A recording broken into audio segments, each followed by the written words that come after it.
Hello everyone and welcome to my channel. In this video we're going to learn to build an API using FastAPI. If you're not familiar with it, FastAPI is a high-performance API framework for Python. It's increasingly popular and in my opinion is hands down one of the best frameworks you can use to build APIs. If you're interested in learning more about it, you can check out the GitHub repository for this framework. You can find the URL for this repository in the description for this video. Now I'm here in the terminal and I've created a folder called Simple FastAPI for this tutorial. Within this folder, I have a bunch of files. I have pip file, which contains the dependencies that we're going to use in this tutorial. We're going to use two dependencies. We're going to use FastAPI and we're going to use Uvicorn. I also have an OpenAPI specification file, which contains the specification for the API that we're going to build in this tutorial. And I also have three Python files. One of them is server.py, which is going to contain the instance of the FastAPI application. We have schemas, which is going to contain the Pydantic models that implement the schema definitions of the API. And we have API, which is going to implement the endpoints of the API. The first thing we want to do is to build and activate the environment to work in this project. So to do that, we're going to run pipenv install FastAPI and Uvicorn. And that installs the dependencies. The next thing we need to do is to activate the environment by running pipenv shell. Alright, so the environment is now activated. We're ready to get started. Let's take a look at the OpenAPI specification first. This is the API specification. It is designed using the OpenAPI specification standard. And just looking at this, it might be a little bit difficult to get an idea of what exactly the API looks like. So let's copy it and take it to a Swagger editor. So my favorite Swagger editor, my favorite tool really for visualizing APIs is the Swagger editor here. Check out the description of the video for the URL. So the only thing we need to do here is to paste the specification on the left side panel and we get the visualization on the right side. Now this is the API we're going to build. It's very simple. It contains 5 endpoints and it contains 4 schemas. One of them is a generic error schema and the rest is the schemas that we're going to use in the endpoints. The endpoints are very simple. We have 2 generic endpoints for to-do items, and we have 3 resource endpoints to interact with a specific item. So the get to-do is going to give us a list of items. Post to-do is going to help us create a task. And then get to-do with the ID is going to give us the details of one specific task. Put to-do with the ID is going to let us update a task. And delete to do with the ID is going to allow us to delete a task from the server. We're going to keep the implementation simple in this tutorial. We are going to use an in-memory list of items. We are not going to use a real database. We're going to set up a database in another tutorial. And we're going to keep the business logic very simple here. Nonetheless, there's quite a lot to do. So let's get started. So the first thing I'm going to do is I'm going to open the server.py file and I'm going to create the instance of the FastAPI application. So what we need to do here is import from FastAPI, import FastAPI. And the next thing we're going to do is to create an instance of the FastAPI class. So we're going to do this. We're going to set debug to true for this tutorial. Obviously in a production server, we would want to customize this and pull this value from the environment, but we're going to deal with these details in a different tutorial. Now, the next thing we're going to do is to build the Pydantic models. And for that, we're going to be referencing the OpenAPI specification so that we can see what we are implementing exactly. So let's go ahead and check out the schemas file and start building these models. The first thing we're going to implement is the error schema, which is defined here in the specification. So we search for error. And what we see is error contains only one property, which is detail, and that's a string. So let's see how we do that in Pydantic. So we define a class called error, and that's going to inherit from Pydantic's base model. And this has a property called detail, which is a string. All right, let's import Pydantic's base model. All right. Next thing we want to do is to create the other schemas in the OpenAPI specification. So let's go in order, one by one. So we're going to create the CreateTaskSchema. This is the schema that we're going to use in the API to create a task. So the schema that we are going to send in a payload to the server to create a task. So let's go ahead and define this schema. What we need to include is a property called priority, which is a string, and it's actually an enumeration of these 3 possible values. We're going to see how we define those enumerations using Pydantic. It also has a default value. The other property of this schema is a status, which is also an enumeration of 3 possible values, which are strings, and it also has a default value, which is pending. And the final property here is task, which is also a string. So we know what to do, so let's go ahead and do it. So we define this class called CreateTaskSchema, and it inherits from the base model, and we define the properties. So one of them is priority, and priority is the enumeration here. One thing also to realize here is that in CreateTaskSchema, only one property is required, which is the task property. So we are going to make this property required, and the other properties are going to be optional. By the way, in error, no property is actually required. Let's go ahead and do that properly here. This is actually an optional string, all right? And the default value is none. Now, property, like we said before, in CreateTaskSchema is an optional property, and it's an enumeration. Now, how do we define those enumerations in Pydantic? We define a new class, a new model. And that class is going to be, we're going to call it priority. It's going to be the priority enumeration. And this has to inherit from the enum class of Python. And it's going to have the three values that the priority property here can have, which is low, medium, or high. So low is going to be low, medium is going to be medium, and high is going to be high. Now, priority is an optional property of type priority. All right, priority, like that. And the default value is low. We need to import this class from the typing module.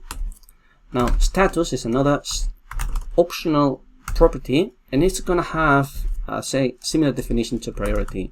So this is going to be class status. It inherits from the enumeration class, and it has the three values that we define in this schema, and those are pending, progress, and completed. So let's go ahead and do that.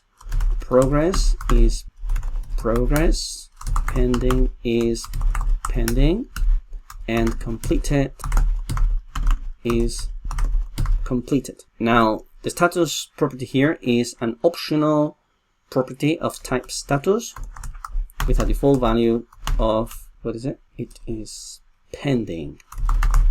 All right. Next, the other schema here is getTaskSchema. And this is a model with the following required properties: created, ID, property, status, and task. Let's see what these properties look like.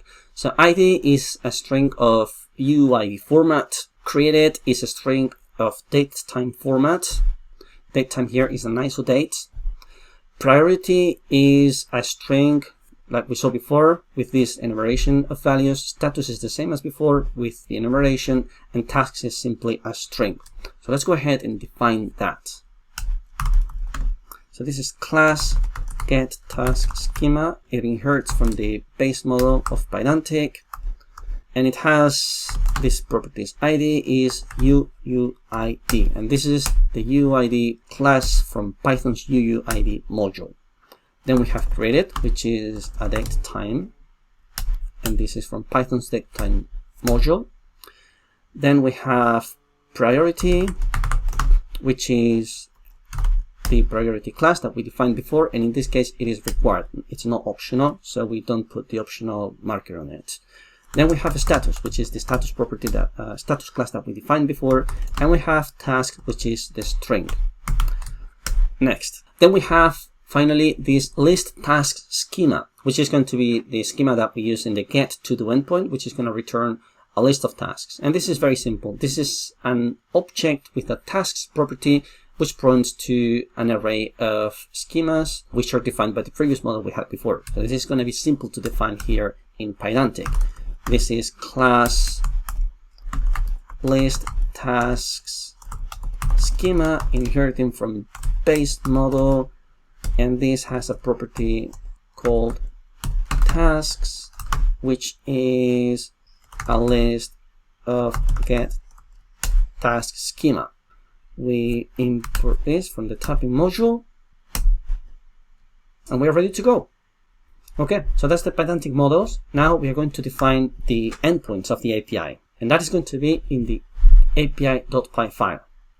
So like I said before, we're going to use an in-memory list of items. We're not going to use a database. So let's go ahead and define that variable first of all. That is going to be TODO, which is an empty list.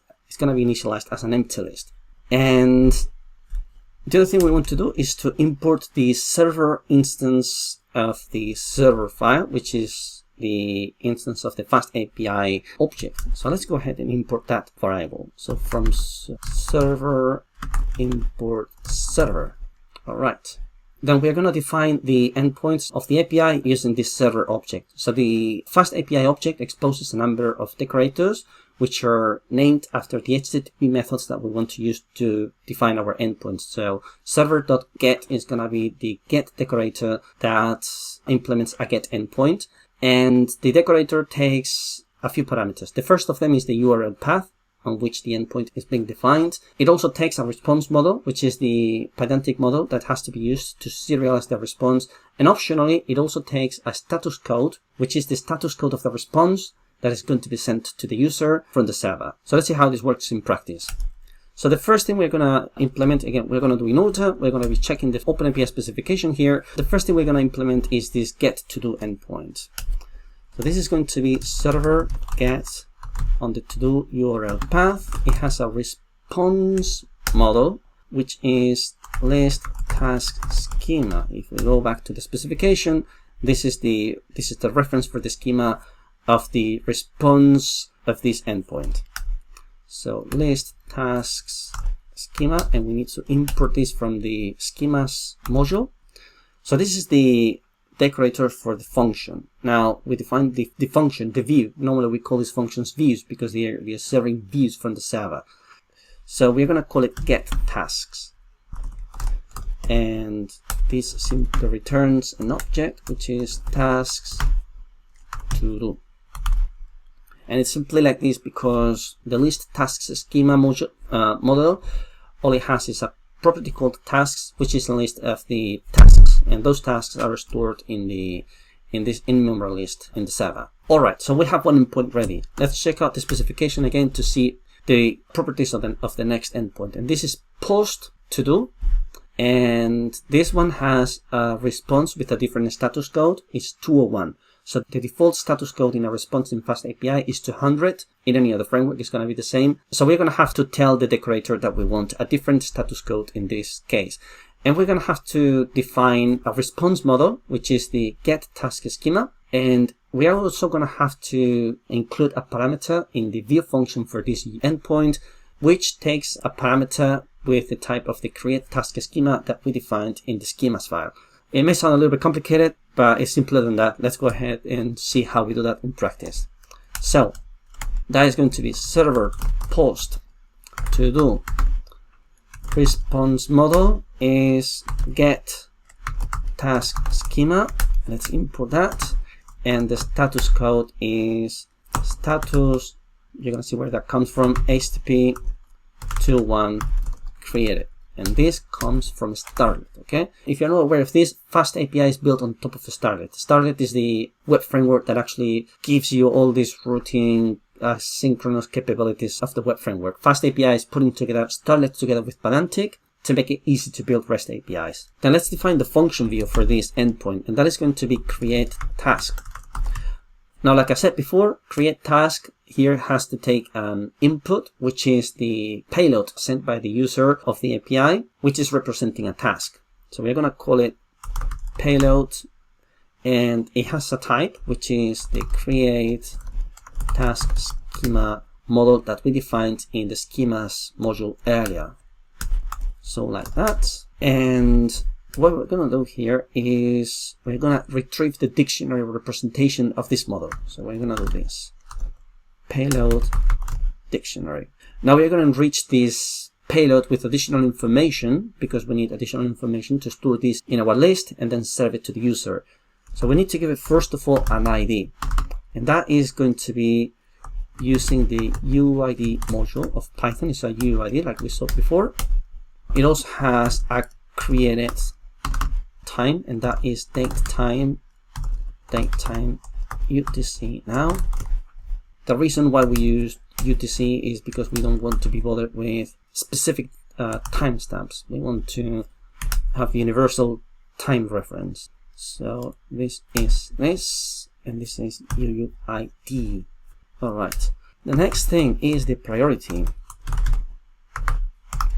And here we want to make sure we retrieve the string value from the Pydantic object. So that is going to be task status value. Then we have task, oh sorry, that is priority. And then status is task status value. And then what we do is we have the object already complete, so we append it to the list, and we return the representation of the task. This is a complete representation of the task, is ready to be sent back to the user. All right, so that's the post to do endpoint. Next one. There's a little bit of additional information here. This is called, in OpenAPI, is called links, and this is something for a different tutorial. I have a talk actually where I explain what these elements are and how they can be used with certain frameworks to do some testing of the API. I'll put a link in the description of the video, and I'll make a different tutorial explaining how to design an API using OpenAPI and how to leverage this bit of information to make the API specification more informative. All right, so now the to-do resource endpoint. So what we have here is get, put, and delete endpoints. Let's go ahead and implement those. One thing here we see is a definition for the URL parameter task ID, which is a string of format UUID, and this is used by all of the endpoints under this path. The get endpoint is returning a payload with the CreateTaskSchema model, and it's a 200 response. So let's go ahead and implement this endpoint. That is going to be server get to do task ID, and it has a response model which is get task schema. All right, and this is going to be get task, and it takes one parameter, which is the ID of the task, and this is of type UID. All right. So what we need to do here is we need to iterate the items in this list, check the ID against the ID provided by the user here, and if we find a matching item, we return it. Otherwise, we have to do this. We have to return a 404 response, which means the item wasn't found, and we let the user know with an error message in the payload of this response. Let's see how we do that. First of all, let's iterate the list looking for the item. So for task in to do, if task ID equals task ID, return task. Now, if we don't reach that point in the code, it means we haven't found the task. So what we do is raise an HTTP exception. We import this from FastAPI, and we give it the following parameters. Status code is 404, and the detail is just a helpful error message. Task with ID, task ID not found. All right, that's all it takes to build this get task endpoint. The put endpoint is very similar, but what it does is it allows us to update the properties of a task. Technically, a put endpoint is an endpoint that replaces the representation of a resource in the server. So we're expecting the user to send a full representation of the resource and update all the properties of the resource in the server with the payload that the user is sending to us. For more specific updates of only certain properties, we use patch endpoints. We're not going to look into that here. That's for a different tutorial, but just so you know, there is this other kind of endpoint where you would be able to target the specific properties of an object. Now, to define this put endpoint, we do server put. This is on the to-do task ID endpoint, and the response model is get task schema. This is the decorator, and then here is update task. We get the task ID, which is a UUID.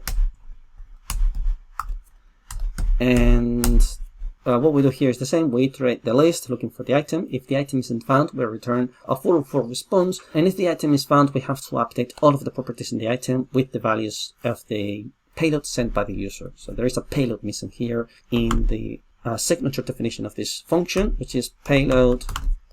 And this is a CreateTaskSchema type of payload. Now what we do is for task in to do, if task ID equals task ID, then we have to update the definition of the task. So what we do is task update payload dictionary. And to make sure we're doing things properly, because this can be a little bit buggy if we don't fetch the enumeration values explicitly from the enumeration, what we do is task status equals task status value, and then task priority equals task priority value. All right, and then we return the task. Then again, if we haven't found the task and then we've reached this point in the code, what we do is we raise an HTTP exception and we say this is a status code 404 and some information here saying that the task with ID wasn't found. Excellent. So there is just one more endpoint that we need to implement, and that's the delete endpoint of this URL path.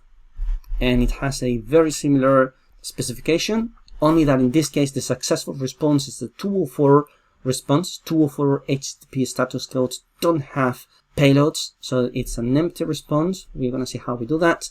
And again, if we haven't found the task that the user wants to delete, we return a 404 response. Let's see how we do that. So this is server delete to do task ID, and then status code is status HTTP 204, and here we define a response class, because by default FastAPI is using a response class which serializes everything into JSON. If we try to serialize an empty response into JSON, at the very least it's going to contain an empty string, and that is not enough for this 204 response. It has to be really a completely empty response so that it's properly compliant with the HTTP protocol. So that is going to be a simple response class coming from Starlet. All right, then this is going to be a function called delete task.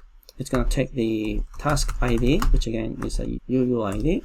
And then what we're going to do here is iterate over the items and the index of each item, so that when we find a matching item, a task with a matching task ID, we're going to delete the task from the list by index. That's going to be easier than other forms of deletion, which may be a little bit less robust in this case. And again, if we don't find a matching task, we're going to raise a 404 exception. So that is going to be for index task in enumerate to do, we say if task ID equals task ID, then to pop index, and we return empty return. Then if we reach out this point in the code, then again we haven't found a task, so we raise the exception, HTTP exception status code is 404, and the details a helpful error message saying that task with ID wasn't found.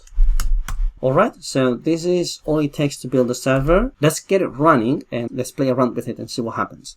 So to run the server, we're going to use Uvicorn, and that is going to be Uvicorn. We need to give it the pointer to the instance of the FastAPI application. So that is going to be in the server file. That is the server variable. So we do that, Uvicorn successfully starts up and it tells us that it's running on the local host on this port. So let's go ahead and visit that URL. And FastAPI is capable of generating a Swagger UI of the API that we have implemented, and this is an interactive Swagger UI, so we can play around with API directly from that UI. That is available under the docs endpoint. Something has happened here is we haven't imported the API routes into the server file. That's very important. If we don't do that, the server isn't aware of the routes that we have defined. So what we need to do here is import API. We need to restart the server. Actually, something that I recommend is to run the server with the reload flag. That is going to restart the server every time you change a file. So we do that and we reload the page. And here we have the Swagger UI representation of the API that we've just implemented. And this Swagger UI allows us to interact with the server. So if we go ahead and use this post endpoint to create a task, there is an error. And that error is because the task property here hasn't been added. And that's probably something wrong here in the schemas. So let's go and see what it could be. Oh, there you go. We haven't defined the schema property. So that should be a string. And it's not optional. So yeah, that should do. Very important to check that the API is working before you release it, definitely. So let's reload this, try out the post endpoint again. We execute, and this time the response is successful. Let's run this a few times. We create a few tasks, and now we hit this get endpoint. We get the list of tasks, and we get all the tasks that we've just created. Now let's go ahead and play around with one specific task. We're gonna get this ID, and we go to this endpoint just to make sure it's working. We put the ID here, we hit execute, and we get the representation of this task. Now let's do an update. Let's do this, and let's change this saying that the task is do FastAPI tutorial. The status is gonna be in progress, and the priority is high. It's very high priority. Now we execute this, we get a successful response. But if we hit the get to do with the ID endpoint here, we should get the exact representation of the tasks with the update. Let's see if that happens, and it happens. So this is the payload that we sent earlier with the high priority in progress to do the FastAPI tutorial. Now let's delete one of these items from the list. Let's delete this one that we are editing right now. So we try this out, we paste the ID here, we execute it, and successful response, empty response, nothing comes back. Let's get the list of endpoints again, and we shouldn't see that task here. So if we search for it, that task isn't here in the list. It's gone, you see?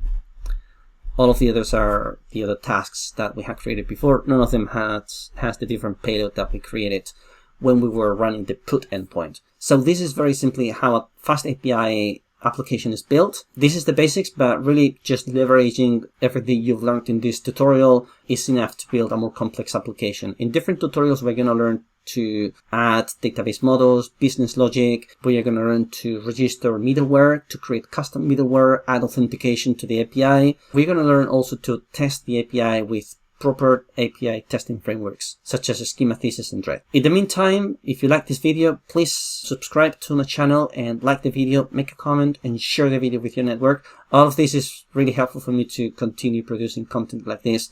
And also, if you like the video, you may be interested in my book, Microservice APIs.